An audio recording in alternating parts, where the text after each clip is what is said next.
आज चाहिँ मेरो छुट्टीको चौथो दिन रहेको छ। बिहानै मैले एउटा लेसन सकाएर आएँ होइन 1 घन्टाको।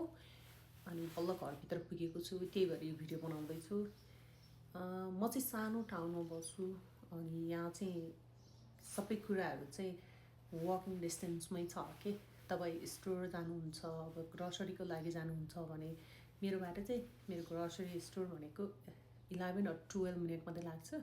त्यसै गरी तपाईँले ब्याङ्क जानु पर्यो भने त्यसले 10 मिनट, अनि जिम जानु पर्यो, स्विमिङ पुल जानु पर्यो भने यहाँबाट 5 मिनट हिँड्यो भने पुग्छ।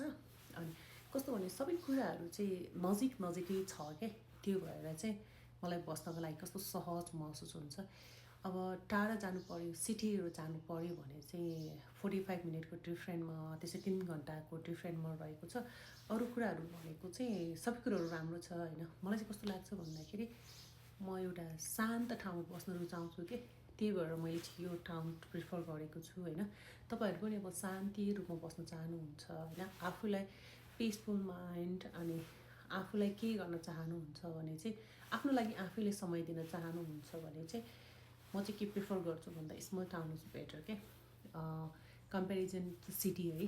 अनि यहाँ चाहिँ कस्तो हुन्छ भनेपछि अलिकति त्यो सिटी जानको लागि, अलिकति क्राउडेड प्लेस जानको लागि चाहिँ टाढा हो। अदरवाइज एभ्रिथिङ इज हियर है। सबै कुराहरू हामीले अब आफ्नो वरिपरि पाउँछौँ। अनि टाउनको बसाइमा चाहिँ के हुन्छ भनेपछि सबै एकअर्कामा चिन्जान हुन्छ क्या।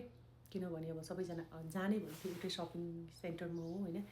सबैजना नजिक भइसकेपछि हाई हेलो लाइक काहीँ जति हामी नेपालको गाउँमा बसेको जस्तो फिल हुन्छ कि यहाँ चाहिँ।